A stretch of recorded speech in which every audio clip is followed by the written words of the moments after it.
Station Kepler-7 floated in the darkness of space like a giant wheel of lights. The massive structure was home to thousands of beings from across the galaxy. Ships came and went every day, bringing diplomats, traders, and families from dozens of different worlds. The station served as a meeting place where species that had never met before could share ideas and build friendships.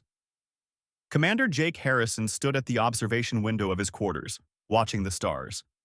He had lived on the station for 2 years now, serving as the human liaison officer. His job was to help other humans adjust to life among aliens and to represent humanity in diplomatic matters. It was important work, but sometimes lonely. Behind him, his daughter Amy played with her toys on the floor. She was 7 years old, with bright eyes and a smile that could light up any room. Jake had brought her to the station after her mother died the year before. He could not bear to leave her on Earth while he worked so far away. Amy was his entire world now. "Dad, can I go to the park today?" Amy asked, looking up from her toys. Jake turned and smiled at her. "Of course, sweetheart. Just stay where I can see you, okay?" The station's Central Park was one of Amy's favorite places. It was a huge dome filled with plants from 100 different worlds. Trees with purple leaves grew next to bushes that glowed in the dark. Flowers released sweet smells that humans had never experienced on Earth. For a child, it was like living in a fairy tale. Humans were still newcomers to the Galactic Council. They had only joined 15 years ago, which was nothing compared to species that had been traveling between stars for thousands of years. Many aliens saw humans as primitive creatures from a backwater planet. They were polite, but Jake could sense their condescension in every conversation. The Vexari were tall, insect-like beings with multiple eyes and clicking mandibles. They controlled much of the military power in the galaxy. The Thalorians looked like living crystals that reflected light in beautiful patterns. They dominated trade and banking. The Korvath were massive, four-armed creatures with skin like rough stone. They served as security forces throughout Council space. Jake had learned to navigate the complex social hierarchy. He kept his opinions to himself and always followed protocol. Other species might look down on humans, but he would not give them reasons to complain. His job was to build bridges, not burn them. Captain Ben Rodriguez arrived at the station that morning on a transport ship. He was part of the Human Diplomatic Corps, here to negotiate a new trade agreement. Jake met him at the docking bay, and the two men shook hands warmly. "Good to see you, Jake," Ben said. "How's Amy doing?" "She's great, growing like a weed," Jake replied. "Station life agrees with her." As they walked through the corridors, Ben noticed how other species moved aside for the larger aliens, but barely acknowledged the humans. A Korvath security officer gave them a long stare as they passed, his forearms crossed over his chest. "Friendly place," Ben said quietly. "You get used to it," Jake said, though his jaw was tight. That afternoon, Amy went to the park with her friends. She had made friends with several alien children, which amazed Jake. Kids did not see the differences that adults worried about. To them, a friend was a friend, whether they had 2 legs or 6. Syrinx was a young Thalorian who sparkled like a diamond in the sunlight. Tikcha was a Vexari juvenile, smaller than the adults, but still twice Amy's height. The 3 children played together often, inventing games that worked for their different bodies. Jake watched from a bench as Amy chased a floating toy through the gardens.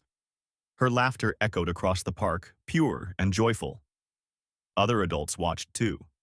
Some smiled at the children's games. Others frowned, uncomfortable with seeing species mix so freely. Security Chief Korvan stood at the edge of the park, his massive frame casting a long shadow. He was a Korvath officer who took his job very seriously. Too seriously, in Jake's opinion.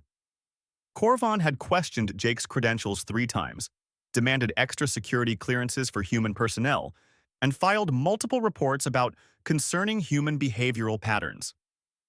Jake knew that Korvan did not like humans. The Korvath officer made no secret of his views. He believed humans were dangerous because of their violent history. Earth had seen countless wars before humanity united. The records were available to anyone who wanted to look. Korvan had looked, and he did not like what he found. Commander Harrison, a voice said. Jake turned to see Dr. Kevin Chen, the station's human physician. Kevin was an old friend from Earth and one of the few people Jake trusted completely. Kevin, good to see you. Join me? Kevin sat down on the bench. Amy looks happy. She is. This place is good for her. And you? Jake was quiet for a moment. I'm managing. Kevin knew better than to push. He had served with Jake during the unification wars on Earth. He knew what Jake had done, what he had seen. Those were dark times that neither man talked about anymore. Just remember, Kevin said softly, you're not that person anymore. You're a diplomat now, a father. I know, Jake said.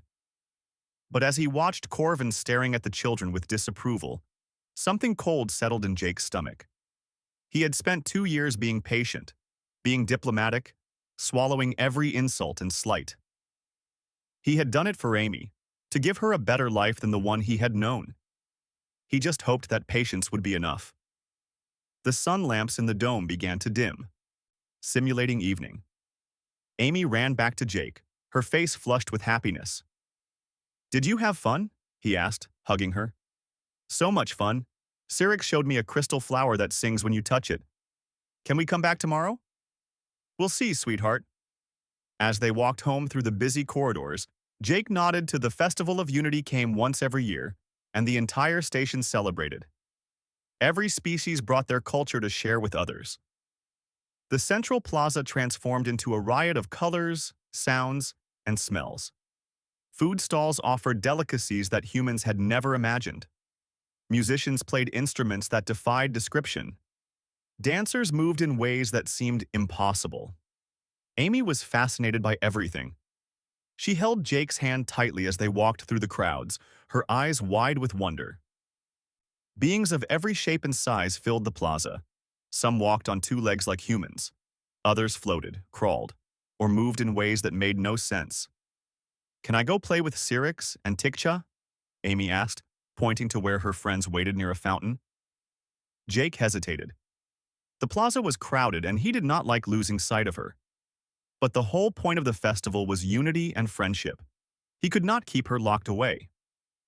Stay where I can see you, he said, and be careful. Amy hugged him and ran off to join her friends. Jake watched as the 3 children began a game of tag, modified to work with their different bodies. Cyrix moved with quick, precise steps. Tikcha used her long legs to leap over obstacles. Amy was smaller and faster than both, ducking under reaching hands with ease. Ben Rodriguez joined Jake at a viewing platform overlooking the plaza. She's a natural, he said, watching Amy play. She doesn't see the differences, Jake said. To her, they're just kids. That's the future, isn't it? The next generation won't have our baggage. Jake hoped he was right. The children's game took them through the festival crowd. They weaved between stalls and dodged around groups of adults. Amy was laughing so hard she could barely run. This was exactly what Jake had hoped for when he brought her to the station. A childhood filled with wonder instead of fear. Then disaster struck. Amy rounded a corner too fast, her momentum carrying her forward. She collided with a serving drone carrying a tray of ceremonial beverages. The impact knocked the tray from the drone's grip. It crashed to the ground with a sound like breaking bells. Liquid spread across the polished floor in a purple puddle. The music stopped. Conversations died. Thousands of beings turned to look. Amy stood frozen, staring at the mess. The drone beeped in distress, its programming unable to handle the situation. Cyrix and Tikcha stopped running, suddenly aware that something was wrong. I'm sorry, Amy said, her voice small. I'm so sorry, I'll clean it up. Heavy footsteps approached. Security Chief Corvon emerged from the crowd, his 3-meter frame towering over the child. His forearms were crossed, and his stone-like face showed no emotion. Jake was already moving, pushing through the crowd. But there were too many beings between him and his daughter. He saw Corvon approach Amy, saw her look up with frightened eyes, and he ran faster. You careless creature, Corvon said, his voice loud enough for everyone to hear. This is Corvath ceremonial drink. Do you know how much this costs? Do you understand what you have destroyed? I'm sorry, Amy said again, tears starting to form. It was an accident. I didn't mean to. Humans, Corvan said, turning to address the crowd. They have no respect for order, no understanding of civilization.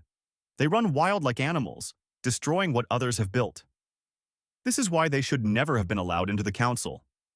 Jake was still 20 meters away, fighting through the packed plaza. He shouted Amy's name, but the noise of the crowd swallowed his voice. The child must be punished, Corvan declared. Under Corvath law, destruction of ceremonial property requires immediate discipline. No. Please, Amy said, backing away. I'm sorry. I'll be more careful. Corvan raised one of his massive hands. You will learn respect. The blow came fast. Corvan's hand, easily as large as Amy's entire torso, struck her with the full force of a being that weighed 300 kilograms. The sound of the impact echoed across the silent plaza. Amy flew backward through the air. Her small body hit a support pillar with a terrible crack. She crumpled to the ground and did not move. Blood pooled beneath her head. For a moment, no one moved. No one breathed. The festival crowd simply stared at the broken child lying motionless on the ground. Then Jake arrived. He dropped to his knees beside Amy, his hands shaking as he touched her face. Her skin was cold. Her breathing was shallow and ragged. Blood trickled from her nose and mouth. He gathered her carefully, terrified of causing more damage. Amy, he whispered. Amy, sweetheart, stay with me. Medical personnel rushed forward with equipment. They scanned Amy quickly, their faces grave. One of them, a Thalorian doctor, spoke with urgent tones. Multiple fractures, internal bleeding, spinal damage. We need to get her to surgery immediately. They lifted Amy onto a floating stretcher. Jake tried to follow, but a hand grabbed his arm. It was Ben, his face pale. Let them work, Ben said quietly. You can't help her right now. Jake watched the medical team carry his daughter away. His hands were covered in her blood. His mind could not process what had just happened. One moment Amy had been laughing and playing. The next, she was broken and bleeding. Other human personnel arrived. Lieutenant Lisa Morrison, head of the human security detail, took in the scene with hard eyes. Dr. Kevin Chen pushed through the crowd, following the medical team. Corvan still stood where he had delivered the blow. He showed no remorse, no concern. To him, this was justice properly served. Administrator Vel Axes, a Thalorian who ran the station, appeared with his assistants. He looked at the blood on the floor, then at Jake, then at Corvan. This is most unfortunate, Velaxis said. I assure you, Commander Harrison, that proper procedures will be followed. An investigation will determine the appropriate response. Jake did not respond. He could not speak. If he opened his mouth, he did not know what would come out, so he simply stared at Corvan with empty eyes. Ben pulled Jake away, leading him toward the medical bay. Other humans formed around them. A protective formation. The alien crowd parted silently, their festive mood destroyed. In his quarters, Ben sent an encrypted message to the human diplomatic vessel Constellation, currently stationed at the system's edge. The message was brief. Child down. Assault by station security. Prepare for extraction. The crew of the Constellation, many of them veterans of Earth's wars, began their preparations. They had hoped humanity's peaceful expansion into the galaxy would continue smoothly. They had hoped their military skills would never be needed. Those hopes were dead now. Back at the medical bay, doctors worked frantically to save Amy's life. The damage was extensive. Human bodies were tougher than most species realized, but a 7-year-old child had limits. Jake stood outside the surgery room, his hands still bloody. Kevin found him there an hour later. She's alive, Kevin said. They stopped the bleeding. But Jake, her skull is fractured. Her spine is damaged. We don't know if she'll walk again. We don't know if she'll wake up. Jake nodded slowly. Something inside him had broken when he saw Amy hit that pillar. The careful diplomat, the patient father, the man who swallowed insults for the sake of peace. That man was gone. What remained was older, colder. forged in the fires of Earth's bloodiest wars. Amy survived the surgery, but she did not wake up. The doctors kept her in a medical coma while her body tried to heal itself. Machines beeped steadily, monitoring her heart rate, her breathing, her brain activity. Jake sat beside her bed for 3 days straight, holding her small hand. Other humans visited, bringing food that Jake did not eat and offering words that he did not hear. Lisa Morrison coordinated with station security, though her questions were met with bureaucratic delays. Dr. Kevin Chen checked Amy's progress every hour, his face growing more worried each time. The Galactic Council's response made Jake's blood boil.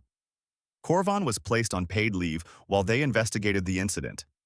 Paid leave. The being who nearly killed a child was sitting in his quarters, probably eating and sleeping and living his life. Administrator Velaxis came to visit on the second day. He brought 3 assistants and spoke in careful, diplomatic language. "Commander Harrison, I want you to know that we take this matter very seriously," Velaxis said. "However, you must understand that under Korvath law, striking a juvenile for property damage is considered acceptable discipline. What seems harsh to humans is normal in their culture." Jake looked up slowly. His eyes were red from lack of sleep, but his gaze was steady. "He nearly killed her." "A tragic miscalculation of human physiology," Velaxis replied. "Korvan did not intend such serious harm. He applied discipline appropriate for a Korvath child, not realizing human children are more fragile." "More fragile," Jake repeated softly. "Yes, this is a learning opportunity for all of us. Cultural differences must be respected and understood. Perhaps humans need to educate their children about proper behavior in multi-species environments." Kevin, standing behind Jake, put a warning hand on his friend's shoulder. Jake's muscles were coiled tight, ready to explode. "Get out," Jake said quietly. "Commander, I understand you are upset, but get out." Velaxis and his assistants left quickly. When they were gone, Jake put his head in his hands. Kevin pulled up a chair beside him. "She's going to be okay," Kevin said. "Her vitals are improving. Human kids are tough." "She's 7 years old, Kevin. She was playing. Just playing." "I know." Ben Rodriguez came by that evening. He had been filing diplomatic protests and formal complaints for 2 days straight. Every single one had been rejected or delayed. "The council won't touch him," Ben said, his frustration obvious. "They keep saying it's a cultural issue. They suggested we accept this as the price of joining a diverse community." "Did they?" Jake said, his voice flat. "There's more. The Korvath delegation filed a counter-complaint. They say you are being disrespectful of their legal traditions. Some of them think Korvan is a hero for standing up to human chaos." Jake stood and walked to the window. Outside, the station continued its normal operations. Aliens went about their business. Ships came and went. Life moved on as if nothing had happened. "Ben," Jake said, "under council law, do I have the right to challenge Korvan?" Ben was quiet for a long moment. "Challenge him? You mean like a duel?" "Yes." "Jake, you can't be serious. He's 3 times your weight. He has 4 arms. His skin is like armor." "I didn't ask if I could win. I asked if I had the right." Ben pulled out his data pad and searched through legal documents. He read for several minutes, his expression growing more and more concerned. "There is a provision," he said finally. "Ancient law from when the council was first formed.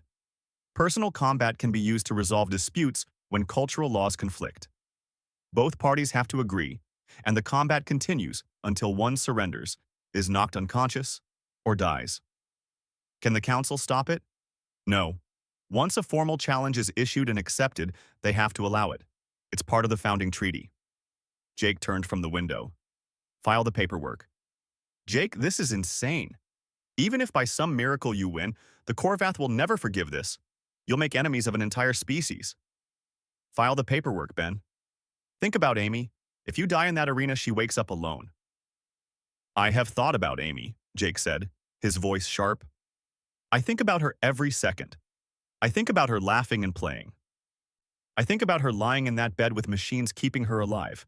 I think about what message we send if we do nothing." He moved closer to Ben, his eyes intense. If we accept this, if we let them call it a cultural misunderstanding and move on, what happens to the next human child? What happens when another alien decides our kids are disposable? We're the newcomers here, Ben. We're the weak ones. If we don't draw a line now, they'll walk over us forever. Ben stared at his friend. He had known Jake for 10 years, served with him during the diplomatic expansion. He had never seen this side of him before. "Who are you?" Ben asked quietly. "Someone I hoped I'd never have to be again." Ben filed the challenge that night. The response came within hours. Korvan accepted immediately. To refuse would bring dishonor to all Korvath. The combat was scheduled for 3 days later in the station's arena. News of the challenge spread fast. Within 24 hours, every species in Council space knew about it. Most thought it was amusing. Humans, trying to fight Korvath. It was like watching an insect challenge a lion. Alien news channels ran constant coverage. Commentators made jokes about human overconfidence. Some called it tragic that a father's grief would lead him to certain death. Others saw it as proof that humans were too emotional and violent for civilized society. The human community on Kepler 7 watched these broadcasts with growing rage. Every joke, every dismissive comment, every prediction of Jake's quick defeat added fuel to their anger. The constellation moved closer to the station, officially requesting permission to send observers. Captain Rachel White, a hard woman with cold eyes, brought an honor guard of 20 soldiers. They wore dress uniforms, but everyone knew they were prepared for more than ceremony. Jake spent his time with Amy. He read her stories, helped the physical therapists move her arms and legs, and talked to her unconscious form about everything and nothing. The doctors said she might be able to hear him. On the second night before the combat, Amy's eyes opened. She looked around the unfamiliar medical bay with confusion and fear until she saw her father. "Dad?" Her voice was weak and rough. Jake was at her side instantly, tears streaming down his face. "I'm here, sweetheart. I'm right here." "What happened? Why does everything hurt?" "You had an accident, but you're going to be okay." Amy was quiet for a moment, remembering. "The big alien hit me." "Yes. Why did he hit me?" "I said I was sorry." Jake had no good answer for that. How do you explain to a child that some beings think she is worthless? How do you tell her that the galaxy she thought was wonderful is full of those who see her as less than them? "Some people make bad choices," he said finally. "But you don't need to worry about him anymore. Are you going to make him say sorry?" "Something like that." Amy reached up with a shaking hand and touched Jake's face. "You look different, Dad. Scary different." Jake took her hand gently. "I'm still your dad. That will never change." She fell asleep soon after, exhausted from just a few minutes of consciousness. But she had woken up. She had spoken. That was enough to give Jake hope. Kevin found him in the gym that night, moving through combat drills that looked nothing like the peaceful diplomat everyone knew. Jake's movements were precise and brutal, designed to hurt and kill. "I looked up your military record," Kevin said. "The parts that aren't classified." Jake continued his exercises. Special Operations Commander, 17 missions in hostile territory, 200 confirmed enemy kills. You were decorated 4 times for valor under fire. That was a long time ago. Was it? Because right now you look exactly like the man I served with in the Unification Wars. Jake stopped and faced his friend. She's 7 years old. She weighs 20 kilograms. He hit her with enough force to kill most beings, and they're calling it a cultural misunderstanding. The arena was old, built centuries ago when disputes between species were settled through combat rather than diplomacy. It sat in a distant section of the station, rarely used anymore. But for the next few days, it became the center of the galaxy's attention. Thousands of aliens arrived to watch the fight. Some came from neighboring stations. Others traveled for days just to witness what they thought would be an amusing spectacle. The arena could hold 10,000 spectators, and every seat was filled. The betting markets gave Jake no chance. The odds were 100 to 1 against him. Some thought even those odds were generous. A human against a Korvath was not a fight. It was an execution. Human personnel scattered throughout council space watched the news feeds with clenched fists and angry hearts. Every alien commentator who made a joke about Jake's chances, every analyst who predicted how quickly he would fall, every being who treated this as entertainment rather than justice. They remembered it all. Captain Rachel White and her honor guard arrived the morning of the combat. She met Jake in the preparation room beneath the arena. The two had never met before, but she had read his full military record, including the classified parts. "Commander Harrison," she said, extending her hand. "Captain White." They shook hands, and Rachel saw immediately what others missed. This was not a desperate father about to throw his life away. This was a soldier preparing for a mission. "My people are in position," Rachel said quietly. "If things go wrong, we can extract you." "There won't be an extraction. With respect, sir, you're about to fight a being who outweighs you 3-1. We need a contingency plan." Jake looked at her steadily. "The only plan I need is to walk out of that arena under my own power, with Korvan not walking at all." Rachel studied him for a moment, then nodded slowly. "Understood. My crew and I will be watching. If you need anything afterward, we're here." "Thank you, Captain." After she left, Ben came to visit. He brought Jake's combat clothes, simple and flexible with no armor or protection. In personal combat challenges, no weapons or armor were allowed. Just your body and your will. "The Korvath delegation thinks this is already over," Ben said. "Korvan's people are calling him a hero for accepting the challenge. They say he'll teach you humility." "Good," Jake said. "Let them think that."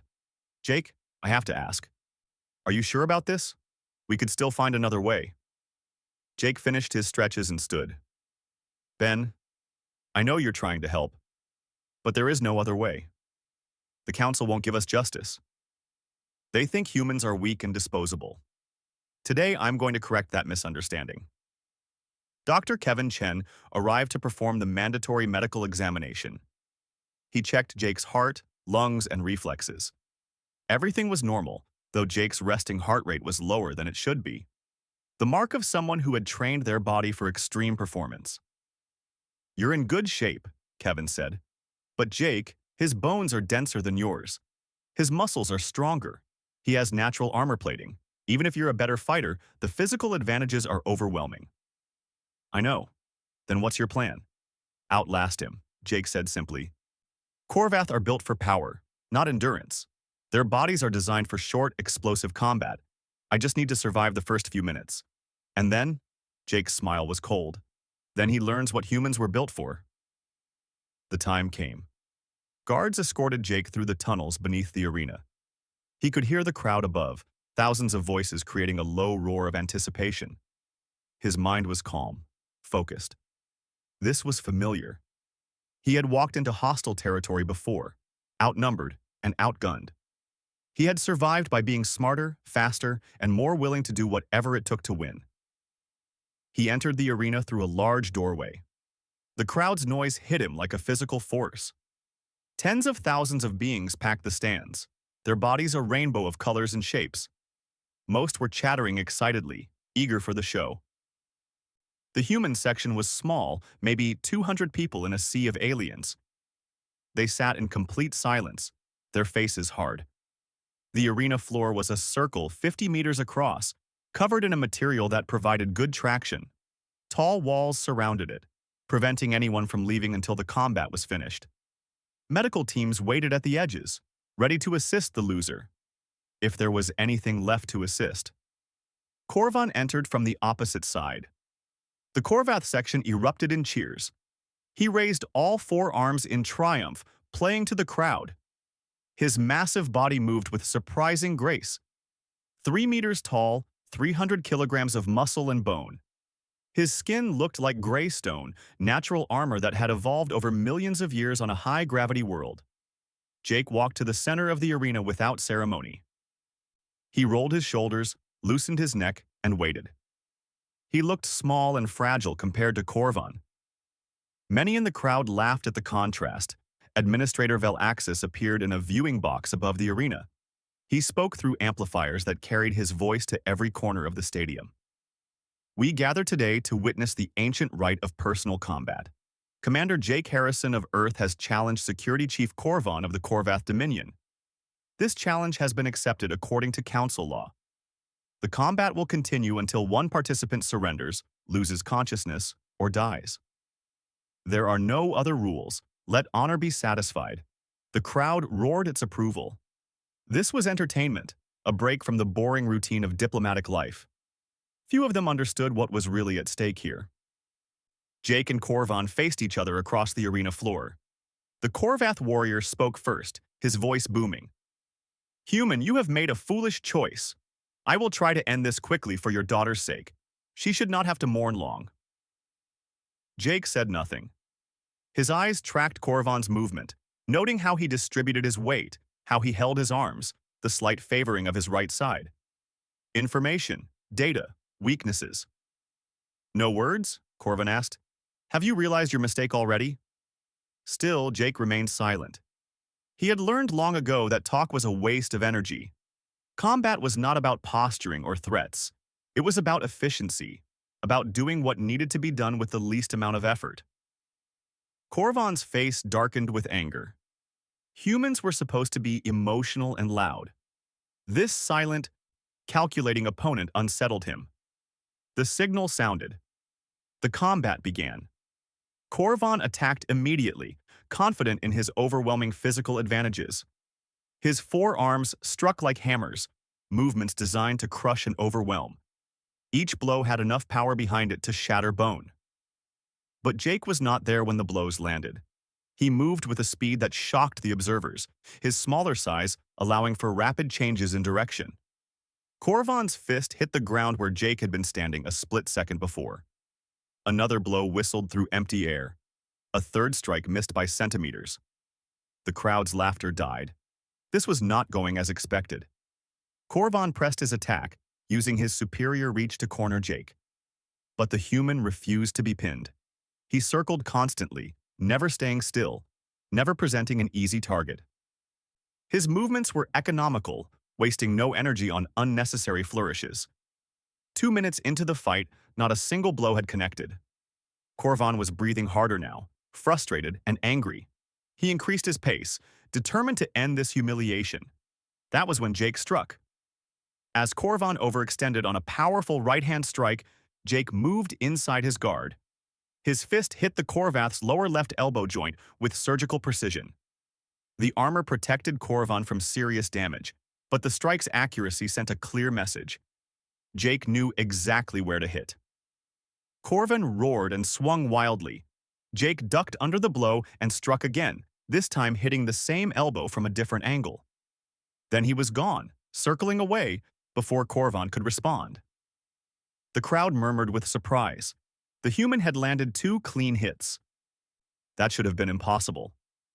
Korvan charged, using his mass to try to simply run Jake down. But Jake sidestepped at the last moment, and the Korvath crashed into the arena wall. Before he could recover, Jake landed 3 rapid strikes to his lower back, each one targeting the same vertebrae. 15 minutes into the combat, Korvan was bleeding from a dozen wounds. His strikes still carried devastating power, but they were slower now, easier to predict. His forearms hung lower, tired from swinging at a target that refused to be caught. Jake had taken damage too. His left shoulder ached from a glancing blow that had caught him during an evasion. His ribs hurt with every breath. But he had trained for this. His body knew how to push through pain, how to keep moving when every muscle screamed for rest.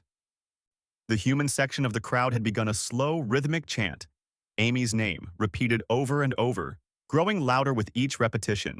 It was a reminder to everyone watching. This was not about pride or honor. This was about a father seeking justice for his broken child. Korvan heard the chant, and it enraged him. He was a Korvath warrior, decorated and respected. He should not be struggling against a human. Humans were weak. Everyone knew this. They came from a backwater planet and had barely joined the council. They were nothing. But the human in front of him would not fall, would not slow, would not stop. Jake saw the rage in Korvan's eyes and knew his moment was coming. Angry fighters made mistakes. They stopped thinking tactically and started fighting emotionally. It was the same in every species, the same in every culture. Rage made you stupid. Korvan charged again, roaring his fury. Jake waited until the last possible second, then dropped and rolled. The Korvath's momentum carried him past, and Jake's foot lashed out, catching Korvan behind the right knee. The leg buckled. Korvan stumbled forward off balance. Jake was on him instantly. A strike to the back of the head stunned the Korvath. Another blow to the damaged elbow joint made one arm go numb.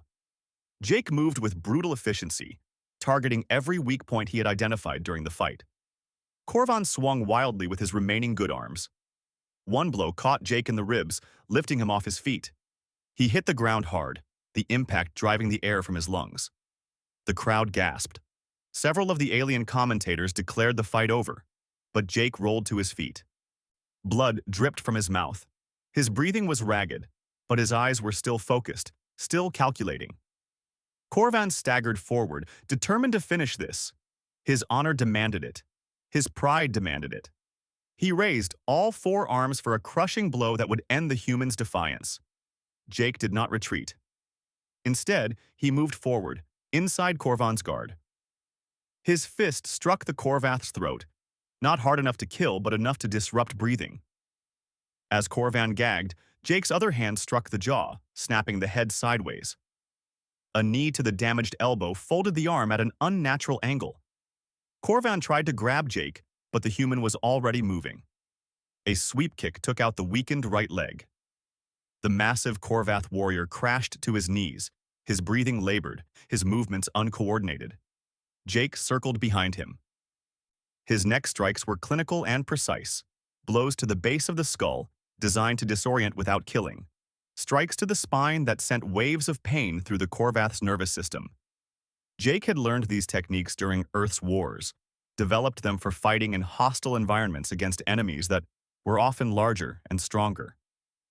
20 minutes had passed. Korvan knelt on the arena floor, unable to stand, his forearms hanging useless. Blood dripped from multiple wounds. His breathing was harsh and painful. The arena was silent except for that breathing and the steady chant from the human section. No one was laughing now. No one was making jokes about human weakness. Jake stood in front of Korvan, his fists still raised. His body was covered in bruises and blood, some his own, most belonging to his opponent. But he was standing. He was ready to continue if necessary. "Yield," Jake said quietly. His voice was calm, as if he had just finished a training exercise rather than a brutal fight.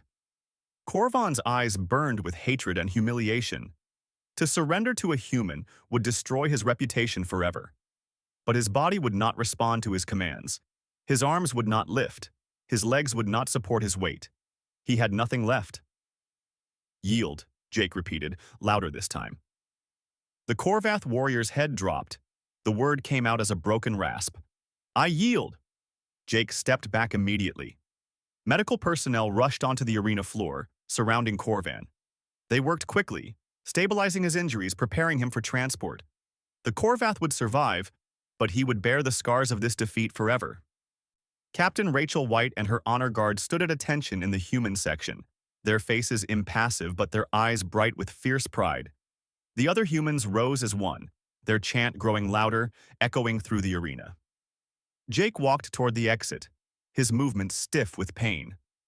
As he passed the alien spectators, many turned away, unable to meet his eyes. They had come expecting entertainment, a quick demonstration of Korvath superiority. Instead, they had witnessed something that challenged everything they thought they knew about humans. Administrator Velaxis appeared stunned, his crystalline form flickering with agitation. The other council representatives looked uncomfortable. This outcome was not what they had anticipated. The human was supposed to lose, to learn his place, to accept the natural order of things. Instead, he had won, more than won. He had dominated. Ben Rodriguez met Jake at the tunnel entrance, a medical kit in hand. "You should let the doctors look at you." "Later," Jake said. "I need to see Amy first." "Jake, you can barely walk." "I said later." They made their way through the station corridors. Aliens moved aside, staring at the bloodied human with new eyes. Word of the fight was already spreading. The recordings would be watched across the galaxy within hours. At the medical bay, Amy was awake. She had been watching the fight on a screen, against Dr. Kevin's advice. Her eyes were red from crying, but she was smiling when Jake entered. "Dad," she said, reaching for him. Jake went to her bedside, moving carefully to hide how much pain he was in. He took her hand gently. "I told you I'd come back," he said. "You were amazing. You beat the bad alien." "I did." "Is he going to say sorry now?" Jake thought about Korvan, humiliated and broken in the arena. "I think he understands that what he did was wrong. That's close enough." Amy squeezed his hand. "I'm glad you're my dad." Jake felt something crack inside his chest, the wall he had built to get through the fight. He pulled his daughter into a careful hug, mindful of her injuries and his own. Kevin cleared his throat. "Okay, now that the emotional reunion is done, I need to treat those injuries before you collapse." Over the next week, the galaxy processed what had happened. The Galactic Council released a statement calling for increased cultural sensitivity training and clearer guidelines on interaction between species. It was bureaucratic nonsense that changed nothing, but it was a start. Korvan was removed from his position and sent back to the Korvath homeworld in disgrace. His people, who valued strength and honor above all else, viewed his defeat by a human as unforgivable. Some Korvath called for revenge. Others called for a reassessment of their views on humanity. More importantly, the recordings of the fight were being studied by military academies across the galaxy. Analysts broke down Jake's tactics, his efficiency, his ability to overcome a physically superior opponent through skill and endurance. They began to ask questions about Earth, about human evolution, about what kind of world would produce fighters like this. The answers troubled them. Earth was classified as a Class 9 death world, one of the most hostile environments in known space. High gravity, unpredictable weather, aggressive predators, deadly diseases. Humans had not just survived on such a planet, they had thrived. They had become the apex predator, hunting creatures larger and stronger than themselves through persistence and intelligence. Every human carried that legacy in their genes. The ability to run for hours without stopping. The capacity to heal from injuries that would kill most species. The willingness to fight even when victory seemed impossible. The term Deathworlder started appearing in reports and articles. It was not a compliment. It was a warning. Captain Rachel White received new orders. The human diplomatic fleet was being expanded. More military vessels would escort civilian ships. More security personnel would staff human facilities throughout Council space. Ben Rodriguez drafted a new set of guidelines for human interaction with other species. The key point was simple. Humans would no longer accept being treated as inferior. Any violence against human personnel would be met with immediate and severe response. The message was clear. Humanity had tried peace. 3 months after the arena fight, Jake Harrison stood in the observation deck of the human diplomatic headquarters on Earth. The planet below was blue and green, beautiful despite being one of the most hostile worlds in known space. He had not been home in 4 years, and the sight filled him with emotions he could not quite name. Amy played in the next room with other children, her laughter carrying through the open door. She walked with a slight limp now, a permanent reminder of what Korvan had done. But she was alive, happy, and stronger than before. The doctor said her recovery was remarkable, even for a human. Ben Rodriguez joined Jake at the window, carrying 2 cups of coffee. "The council wants to meet with you." "About what?" "They're forming a joint military task force to deal with hostile species in unexplored territories. They want human personnel to lead the ground operations." Jake took the coffee and sipped it. Earth coffee, real coffee, tasted better than anything the station had offered. What changed their minds? You did. That fight has been watched billions of times across the galaxy. Military academies are teaching your tactics. Security forces are studying human combat methods.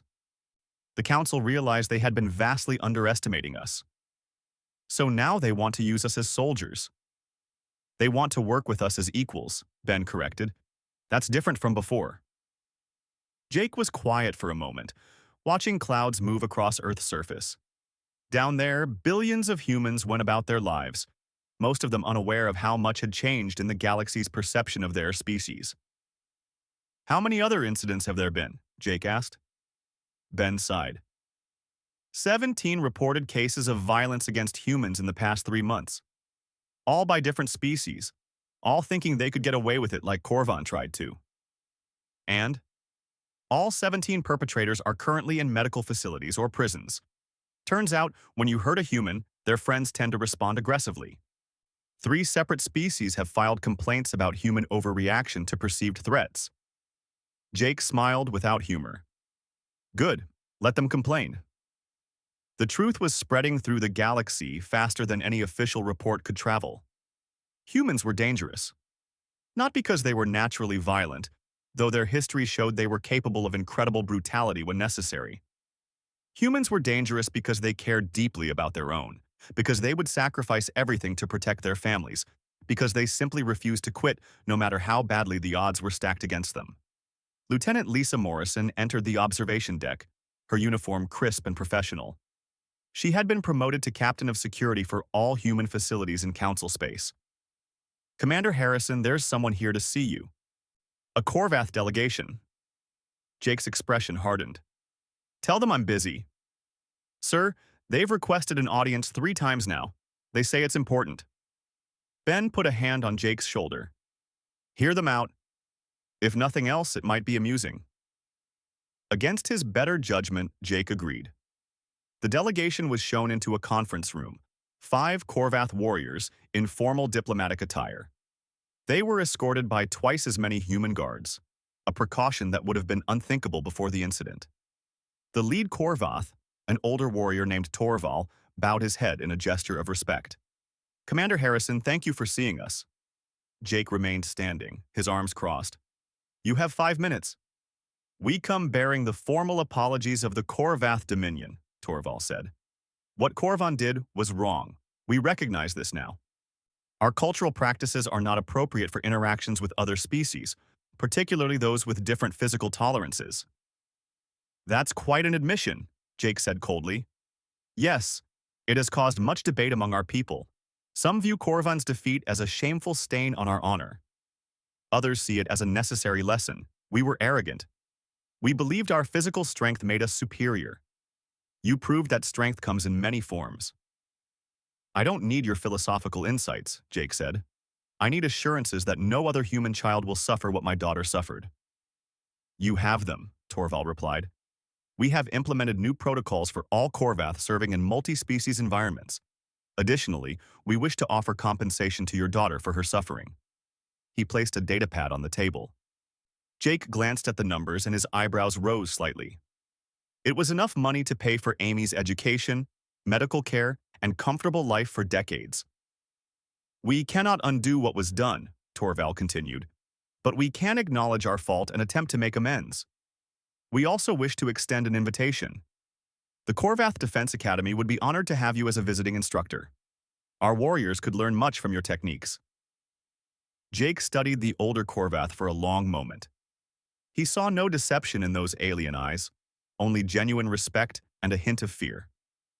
"I'll consider it," Jake said finally. "But understand this. If any Korvath harms another human, what happened to Korvan will seem gentle by comparison. I won't be the only one responding next time. There are millions of humans like me, warriors who have put their violent past behind them for the sake of peace. But we can remember how to fight if we must." "We understand," Torval said, bowing again. "Perhaps that is the most important lesson. Peace is not weakness. Restraint is not inability. Humanity chose diplomacy, not because they feared conflict, but because they had seen enough of it." After the Korvath left, Ben let out a long breath. "That went better than expected." "They're scared," Jake said. "Good. Fear breeds respect, and respect breeds caution." Over the following months, the relationship between humanity and the Galactic Council transformed. Trade agreements became more favorable to human interests. Diplomatic disputes were resolved with greater consideration for human perspectives. Security protocols were adjusted to account for human capabilities. More significantly, Other species began studying Earth with new interest. Scientists analyzed human evolution, trying to understand how one species could be so adaptable. Sociologists examined human cultures, searching for the source of their fierce loyalty and determination. Military strategists reviewed Earth's history, shocked by the scale and brutality of conflicts that humans had inflicted upon themselves. They discovered a species that had survived ice ages, plagues, natural disasters, and countless wars. A species that had domesticated wolves, climbed the highest mountains, and dove to the deepest ocean trenches just to see what was there. A species that had split the atom, walked on their moon, and reached for the stars despite having no idea what waited for them. The term Deathworlder became common throughout the galaxy. It referred to any species that evolved on a high-gravity, hostile planet. But increasingly, it meant humans specifically. Because while other death worlds existed, none had produced a species quite as stubborn, quite as resourceful, or quite as dangerous as humanity. Dr. Kevin Chen published a paper on human physiology that became required reading at medical schools across the galaxy. He detailed the cardiovascular efficiency that allowed humans to run for hours, the bone density that could withstand high impacts, the immune system that could adapt to almost any pathogen, and the pain tolerance that let humans continue fighting with injuries that would incapacitate most species. The paper's conclusion was simple but profound. Humans were not designed for comfort. They were designed for survival. Jake accepted the position with the Council's Joint Task Force. His role was to train multi-species teams for operations in hostile environments. He taught them human tactics, human strategies, and most importantly, human mindset. The willingness to continue when logic said you should quit. The determination to protect your team at any cost. The understanding that sometimes the mission required you to become something you were not proud of. His trainees came from dozens of species. At first, many were skeptical. They had heard about the arena fight, but surely that was an exception, a particularly skilled human against an opponent who underestimated him. They learned quickly that every human carried that same potential. It was not about being special, it was about being human. On the anniversary of the incident, Jake returned to Station Kepler 7 with Amy. She was 8 now, taller and more confident. The limp was almost gone. They walked through the central plaza where she had been struck, a place that had haunted Jake's dreams for months. Amy held his hand and looked around at the aliens who parted to let them pass. "They're still scared of us," she observed. "Not scared," Jake corrected gently. "Respectful. There's a difference." "Do you think they'll always remember?" "Yes. And that's good. It means they'll think twice before hurting someone weaker than them." "You taught them something important, Amy." "I did?" "You showed them that even the smallest and youngest among us matters. That we'll fight for our children no matter what." "That's a lesson worth learning." They visited the memorial that had been erected near the spot where Amy fell. It was a simple stone with an inscription in a dozen languages. The words were the same in each translation. "May no child ever suffer for the ignorance of adults. May all species learn to protect rather than harm the innocent." Ben had worked hard to get that memorial approved. The council initially resisted, uncomfortable with the reminder of their failure. But human representatives made it clear that this was not negotiable. The memorial would stand, or human cooperation would end.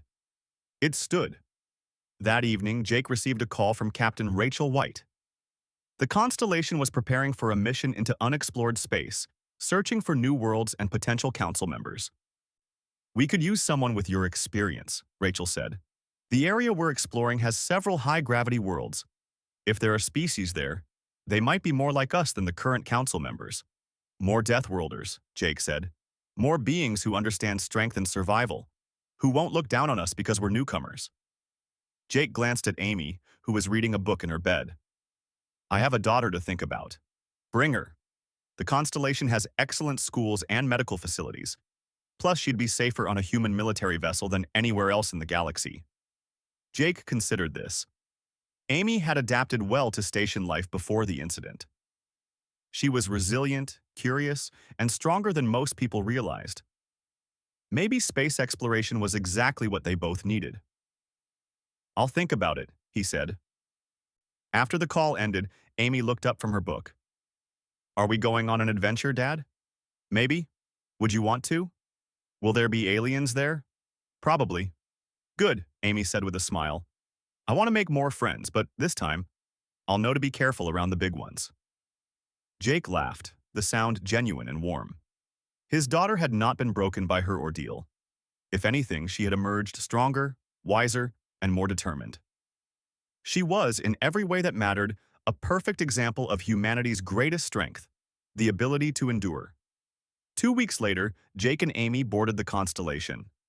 The ship was massive, designed for long-term exploration with a crew of 300. Most were human, but there were a few aliens who had specifically requested assignment to a human vessel. They wanted to learn from the Deathworlders, to understand what made them so formidable.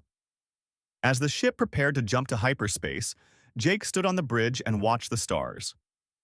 Somewhere out there were new worlds, new species, new challenges. The galaxy was vast and full of wonders and dangers. But humanity had faced dangers before. They had overcome challenges that would have destroyed most species. They had survived their own violent nature, their hostile world, and the contempt of older civilizations. Now they would explore the unknown, not as weak newcomers begging for acceptance, but as equals, as Deathworlders, as humans. And the galaxy would never underestimate them again. The constellation jumped, and the stars streaked into lines of light. Behind them, Earth continued to spin, a blue marble in the darkness. A death world that had produced a species capable of incredible gentleness and terrifying violence. A species that preferred peace but remembered war. A species that protected its children with righteous fury.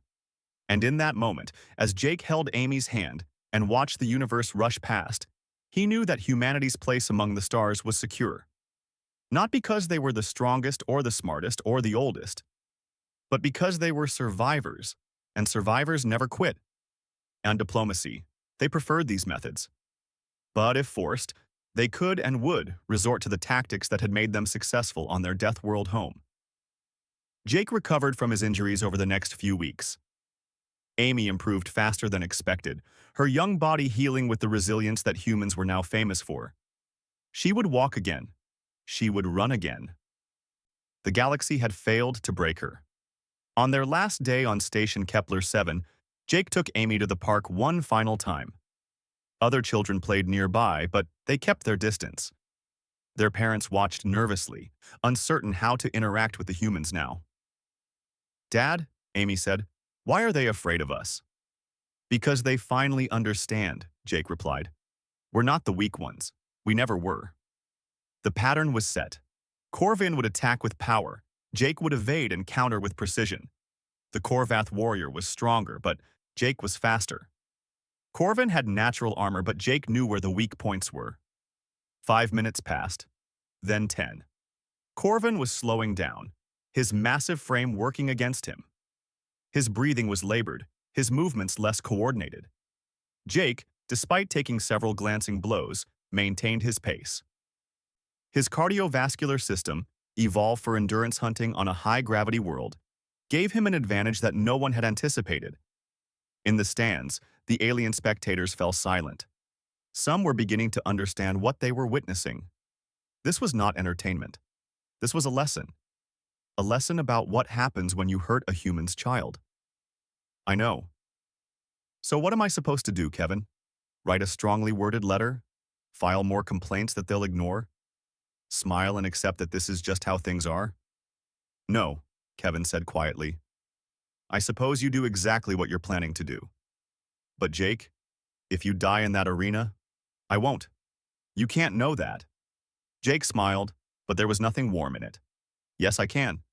Because Corvan has spent his whole life in controlled duels with rules and honor. I spent years in real combat where the only rule was survival. He's a warrior. I'm a killer. There's a difference. Where is Corvan now? Jake asked quietly. Placed on administrative leave.